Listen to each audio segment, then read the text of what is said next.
안녕하십니까. 자, 여러분들과 함께 한옥 3D 시뮬레이션 저감도나 이런 것에 대해서 공부를 해보도록 하겠습니다. 지금은 중급 강의이기 때문에 내부 외부에 이 결구 나무가 끼워서 맞추는 과정은 강의하지 않고 그림을 위주로 해서 전체적인 그 모양을 그려내는 그런 과정을 다루도록 하겠습니다. 그래서 겉과 속을 물론 저는 약식으로 하지 않고 이 속과 겉을 같이 작업을 해서 겉과 속을 동시에 볼 수 있도록 그렇게 모델링을 하겠습니다. 외국에서는 이런 그 강좌는 없고요. 이제 제가 처음으로 한옥 강좌를 시작하는 것 같습니다. 여러분들과 함께 같이 하신다면 여러분 최초로 한옥 강좌를 듣게 되는 것입니다. 시뮬레이션 강좌는 처음이죠. 고급 강좌에 가서는 결구 과정을 다루도록 하겠습니다. 그래서 한옥을 직접 짓고 분해할 수 있는, 지금 이 과정은 인테리어 과정이기 때문에 그 내부 분해 과정이 아니고 그렇기 때문에 이것은 좀 소스를 좀 줄여야 되기 때문에 이 부분을 결구 과정을 생략해서 하나로 해서 작업을 해야겠습니다. 그러나 겉으로 봤을 때는 이것이 분해 조립의 의미가 없으니까 똑같이 집을 지어 짓는 모습으로 보이고 또 내부도 방 안과 밖이 동시에 보일 것입니다. 그렇기 때문에 뭐 직접 목수가 이거 어떻게 생겼느냐 하고 이 분해 조립해 보려고 하는 거 외에는 여러분들이 다 건물은 이렇게 내부가 구성되어 있구나 하고 구분할 수 있도록 실제 그 모습과 그 규모에 맞춰서 건물을 그려보도록 하겠습니다. 자, 이렇게 누구든지 한옥에서 살고 싶어 합니다. 그렇지만 한옥에서 살고 싶어 하긴 하는데 좀 비싸고 또 목수들도 많이 없을 뿐더러 또 이런 틈바구니에서 바람이 막 들어옵니다. 그래서 좀 그런 부분 때문에 한옥을 싫어하는 경향이 있고 좀 좁습니다. 그렇지만 외국인들은 우리나라의 한옥을 굉장히 좋아합니다. 왜냐? 운치가 있고 멋이 있고 그런 그 지붕 구조도 이렇게 멋있고 반자로 해서 이렇게 마감을 하고 지붕이 노출되어 있고 높기 때문에 사람들이 상당히 외국인들도 와서 한옥마을을 많이 즐겨 찾고 그렇습니다. 저도 어렸을 때 생각에 한옥이 좀 춥고 또 이런데 바람이 막 들어오고 이런데 벌레들이 막 다니고 그러다 보니까 많이 싫어했는데 또 성장하다 보니까 다시 정치로 다시 돌아와서 역시 한옥의 미가 있고 또 좀 춥고 그렇긴 하지만 시원한 면도 있고 그래서 이걸 보완하는 요즘은 인테리어가 생겼습니다. 여러 지금 머름대는 한 장으로 얇게 되어 있는데 지금은 이제 그 단열이 될 수 있도록 또 시원하게 또 통풍이 될 수 있도록 그런 구조물들, 그런 소재들이 많이 생겼습니다. 그러니까 어쨌든 그 요즘은 한옥 그 대세가 되었으니까 여러분들이 열심히 공부하시면 충분히 여러분들의 길이 열리리라고 생각을 합니다. 물론 이런 단청을 해서 또 그렇게 하는 과정도 다루겠습니다만은 우선 이것보다는 먼저 그 일반 집들부터 먼저 해서 나중에 완성도로서 또 저감도까지도 만들어 보도록 하겠습니다. 실제 제가 저감도를 사회에 몇 개 봤더니 집 한 동당 100만원씩 달라고 합니다. 굉장히 비싸죠. 근데 제가 이제 숭례문 같은 것을 갖다가 이제 모델링을 해서 이제 나중에 고급 관계 다르겠지만 이미 이제 그 다뤄서 만들어 놨습니다. 그렇기 때문에 그것을 분해 조립해서 사람들이 볼 수 있도록 그렇게 이제 연출을 해 봤는데요. 이제 아는 분들은 그 편리하고 그렇지 않는 분들은 좀 그렇습니다. 그래서 뭐가 이렇게 복잡하냐 하지만 실제 목수들은 반드시 필요하고 공부하려고 하는 사람들은 많이 필요한 자료들입니다. 제가 이렇게 실제 그 현지를 다니면서 이 머름대 길이라든지 이런 것을 구조를 갖다가 재서 데이터화 했습니다. 물론 취향에 따라서 다 다르겠지만 여기에서 보면 이걸 소로라고 합니다. 소로. 이 한옥의 미고 이 모양이 한옥의 아주 중심점입니다. 그리고 추녀곡선이 또 중심점이고요. 이걸 보라고 하고 이게 보. 대들보라고 하지요. 대들보 크기가 보통 한 50cm 정도. 이 상당히 큰 보입니다. 이게 부잣집에서 많이 쓰는 거죠. 이 두께가 한 9cm 정도 씁니다. 이게 12cm 쓰는 데도 있는데 9cm를 쓰는 게 좋고 12cm 쓰게 되면 상당히 큽니다. 두껍고 이게 이제 보 받침인데요. 이제 보화지라고 하고 이런 것들을 그려 나갈 겁니다. 한옥에 보면 석가래 밑에 이렇게 도리가 있고 도리 여기 보면 소루가 이렇게 받쳐서 이게 이제 평방들이 이렇게 해서 이렇게 받치고 있습니다. 이게 한옥의 미입니다.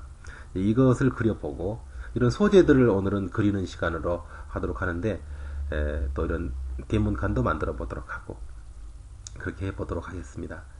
근데 이렇게 이제 사진들이 많이 참고 자료가 됩니다. 여러분들이 눈여겨보시면, 이런 것들을 그냥 보지 마시고, 그릴 때 참고가 돼야 되겠다. 이런 또 보면은 이게 사각으로 딱 된 게 아니라, 이게 아치로 이렇게 둥그렇게 이걸 사용합니다.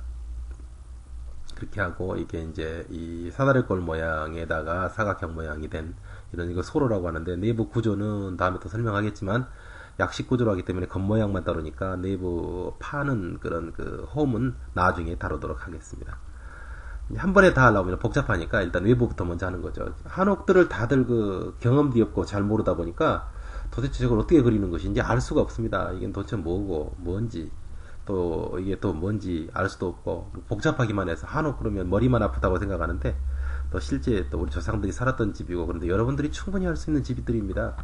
그리고 한옥은 또 운치가 있고 또 분위기가 있습니다. 요즘은 또 한옥이 대세고 그러니까 여러분들이 진로가 아주 발전적이라고 생각을 합니다. 이렇게 이제 이 보호를 받쳐주는 돌지 않게 또 장식을 해주는 역할을 하는 이런 화반이라고 하는 이런 게 있습니다. 이걸 또 쌓으면은 쌓일 포자에서 다포 구조로 집이 있는데 여기는 그냥 이렇게 화반으로 받쳐놨습니다. 그래서 이 마루도 이렇게 우물마루 이렇게 긴 이게 널이 지나가고 작은 널들이 이렇게 끼워서 여기에 큰 하나의 여기서 말하는 보조보 작은 보들이 걸려 있습니다. 여기에 이제 작은 널판지들이 끼워서 촘촘하니 만들어졌습니다. 이것도 나중에 쓰임새에 따라서 그리는 방식이 다른데 여러분들이 이제 멀리서 여러분들이 건물을 모델링해서 로테이션 시켜서 보려고 하는데 굳이 이걸 그려가지고 소스를 많이 버벅거리게 컴퓨터를 버벅거리게 할 필요가 없습니다. 물론 이런 건 그려야 되겠지만 그렇기 때문에 이런 부분은 매핑으로 처리하도록 하고요. 만일 이 부분을 분해 조립해야 되겠다. 그리고 또 모양을 좀 바꿔야 되겠다. 그럴 때에는 또 그려서 매핑을 따로따로 해서 이걸 세부적으로 그려야 될 필요가 있습니다. 그렇기 때문에 그 용도에 따라서 따로따로 그리도록 하죠. 그렇게 하면 되겠습니다. 자, 여러분들 그러면 이 번동에 있는 한 교회인데요. 교회도 이렇게 한옥식으로 제가 이제 치수를 재기 위해서 이렇게 이제 해봤는데 이렇게 이런 모양으로 콘크리트로 해서 구조물로 해서 멋지게 이렇게 한옥으로 짓고 교회도 이런 식으로 이제 짓습니다. 물론 천주교 성당 같은 경우도 이렇게 한옥으로 짓는데 그래서 세부적으로 이렇게 이제 작업을 하는 데도 있고요. 고건축 박물관에서도 교육용으로 이렇게 구조물들을 이렇게 만들어서 이렇게 전시를 하고 있습니다. 이렇게 이제 모양이 이렇게 됐다 하는 것을 이제 보여주면서 이렇게 이제 우리나라의 문화재들을 이렇게 이제 작게 이렇게 만들어서 복원을 해가지고 이렇게 이제 만들어 놓고 숭례문 같은 경우도 이렇게 만들어 놨는데 사실 이보다는 배가 더 치밀하게 분해 조립할 수 있도록 하기 위해서 숭례문을 보완하기 위해서 제가 모델링으로 만들었습니다. 여러분들은 모델링을 접하시게 된다면 아마 분해 조립할 수 있고 치수를 정확하게 할 수 있는 그런 기회가 될 것입니다. 자, 그리고 여기가 또 여러 가지 이제 중요한 그런 건물들인데요. 그런 부분들을 이게 볼 수는 있으나 분해 조립할 수가 없죠. 그런 점이 좀 아쉽습니다. 나중에 고급 강좌에서 이것은 다루도록 하겠습니다.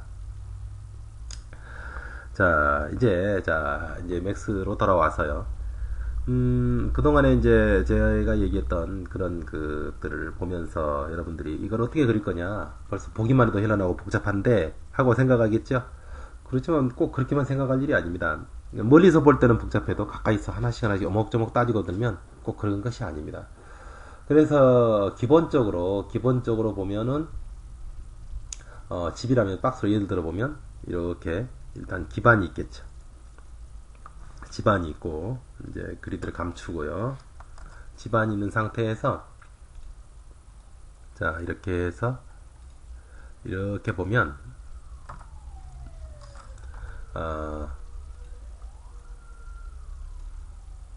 이렇게 보면 기둥이 있겠죠. 기둥이 있을 거예요. 이 기둥이 최소 단위로 보면 이렇게 기둥이 자, 보세요. 이 기둥이 4개가 한 칸입니다. 여러분들 뭐 99칸 집 그렇게 얘기하죠. 그러면 99칸에 뭐 집이 있는 줄 알지만 사실은 한 칸이 이 한 칸을 기둥 4개를 한 칸이라고 합니다. 그러면 이제 3칸이라고 그러면 기둥이 벌써 몇 개가 더 있어야 됩니까? 2개, 4개, 4개가 더 있어야만 한 칸, 2칸, 3칸이 되겠죠. 그렇게 되면 이렇게 이런 식이 되면 2개 이렇게 되면 결국은 한 칸, 2칸, 3칸, 3칸 집이 되는 거죠. 그렇죠? 이렇게 이제 집이 되는 거죠. 여기서 이제 이렇게 넓히고 이렇게 넓혀서 이게 이제 이걸 지반이라고 합니다. 왜냐 한옥은 대부분 땅바닥에 있지 않습니다. 나무다 보니까 이게 썩습니다. 그러다 보니까 반드시 기반을 만들어서 쓰고 그것도 부족해서 밑에 이제 주초라고 해가지고 여기다가 이제 돌을 깝니다. 돌을 깔아서 지금 간략하게 이제 보여드리는 거예요. 탑에서 예를 들어서 만든다면 돌을 이렇게 만들어 가지고 주초를 이렇게 주초를 만드는 거죠. 그렇게 해가지고 이렇게 한 다음에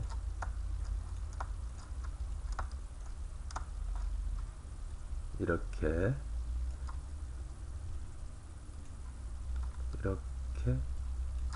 이제 이게 이런 과정들이 주초가 이렇게 이제 놓이게 됩니다. 이제 주초가 이렇게 놓이고 그런 다음에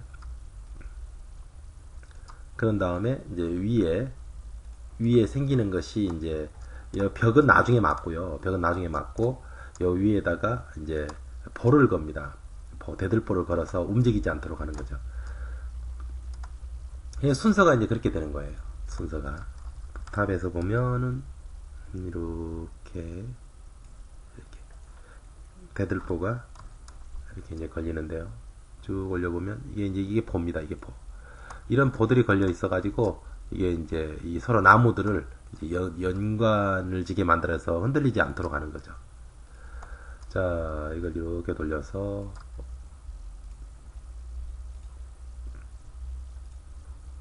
회전을 시키고요. 회전을 시켜가지고 줄이고 이 정도로 해서 서로 이제 물고 있도록 만드는 거죠. 이렇게 물고 하나씩 이제 기둥 2개가 하나의 보로 연결되도록 이런 식으로 이제 한옥이 기본 구조입니다. 이것이 이 밑에 이런 부분들은 수장재라고 해가지고 또 밑에 서로 나무를 구멍을 파서 서로 이제 묶어주게 되는 거죠. 이렇게 다시 또 이제 이렇게 이제 크기가 좀 작지만 서로 기둥 밑에 묶여서 서로 나무가 서로 벌어지지 않도록 이걸 수장재라고 합니다. 이렇게 해가지고 서로 이제 끼우게끔 되어 있는 거예요. 지금은 크게 이제 복사했기 때문에 크게 되어 있지만 이 속에 밖에서 보이지 않도록 이렇게 이제 만드는 겁니다. 그래서 사이사이를 메꿔서 이 위에 또 이제 석가래를 걸고 지붕을 만들어서 이렇게 이제 집을 만드는 겁니다. 자, 이제 이게 이제 한옥의 그런 시스템 구조인데요. 이런 구조인데 이런 구조를 하나의 이제 이게 제일 중요한 것이 뭐냐면 비율입니다. 비율. 아까 이제 이 소로 모양을 보셨는데 소로 이렇게 이제 소로 이걸 주두라고 하는데요. 이 주두인데 밑에서 이렇게 해가지고 이걸 폴리로 바꾸고요. 버텍스를 잡아서 이걸 이제 좀 어느 정도 비율에 맞게 이 비율 치수가 있습니다. 치수에 있겠지만 이걸 주두라고 합니다. 이걸 이제 더 적게 적게 만들면 이거 이제 도리가 소로가 되는데요. 소로가 되는데 이걸 이렇게 하지 마시고 여기에다가 집어넣어야 되니까 그냥 여기다가 이렇게 요놈한테 끼워버리죠. 끼워서 이렇게 앉힌단 말이에요. 이런 식으로 이제 근데 너무 어떻습니까? 이게 기둥에 비해서 조금 너무 크죠? 그래서 이제 큰 것을 줄이기 위해서 이렇게 비율에 맞춥니다.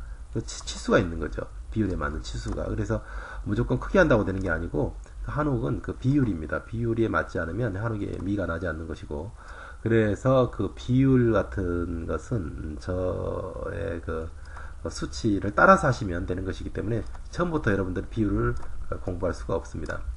하다 보면 점점점 비율이 이렇구나 하는 걸 이제 알게 되니까 공부해 보도록 하겠습니다. 이건 이제 주두라고 합니다. 주두. 기둥의 머리라는 얘기죠. 기둥머리.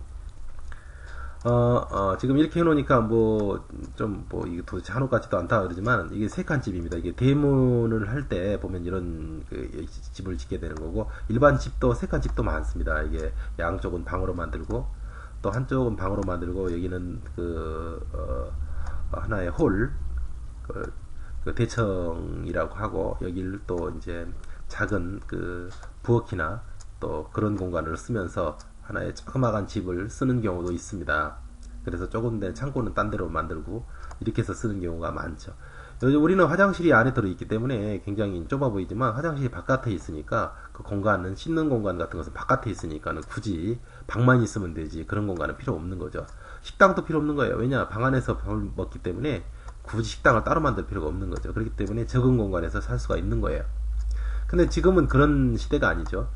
지금은 속에서 밖에 나가서 화장실을 보지 않기 때문에 실내 화장실이 있어야 되기 때문에 그 부분을 다 배려해서 밖은 한옥인데 속은 아파트 같은 그런 집을 많이 사람들이 선호합니다.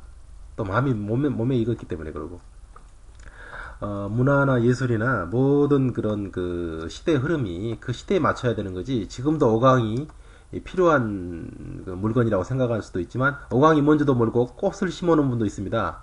오강이 무엇인지 모르고. 그래서 이제 오강이 무엇인 줄 아는 분들은 아마 나이 드신 분들 외에는 잘 없을 거예요. 젊은 분들은 오강이 화병인 줄 알아요. 예쁘게 생겼잖아요.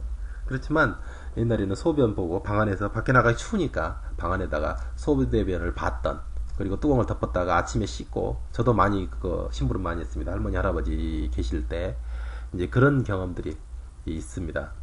지금은 이제 그런 문화가 아니죠. 방 안에서 화장실이 다 있는데 굳이 그렇게 가서 오강을 살 필요가 없고.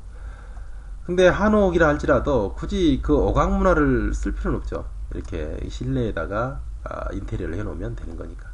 자, 이런 식으로 해서 과정을 만들어 가 보도록 하겠습니다. 2강부터 기초부터 이 세 칸 집을 구조로 해서 제가 모델링을 해보도록 할 테니까 한 번씩 따라서 해보도록 하겠습니다. 세 번만 따라서 연속적으로 역시 초급과 같이 따라서 하게 되면 감이 올 것입니다. 또 해보고 또 해보고 또 해보다 보면 4칸 집도 만들고 5칸 집도 만들면서 응용이 될 거예요. 이게 응용이 되면 나중에 이제 고급 강좌에서는 나무를 결구해서 구멍을 파서 그 치수 그대로 조립을 하게 되면 분해 조립이 되고, 그걸 여러분들이 나무를 사다가 그 치수에 의해서 집을 짓고, 여러분들 집도 지을 수 있고, 언덕이 하얀 집, 그런 한옥 집을 짓고 살 수가 있습니다. 남들한테 맡기면 비싸지만 여러분들이 직접 지으면 여러분들이 그 돈에 거의 인건비이기 때문에 10분의 1로 집을 줄여서 집을 지을 수가 있습니다. 대단한 거죠. 그렇기 때문에 여러분들의 꿈이 될 수도 있는 거예요. 한번 꿈을 위해서 도전을 해보도록 하겠습니다. 이 강에서 뵙도록 하죠.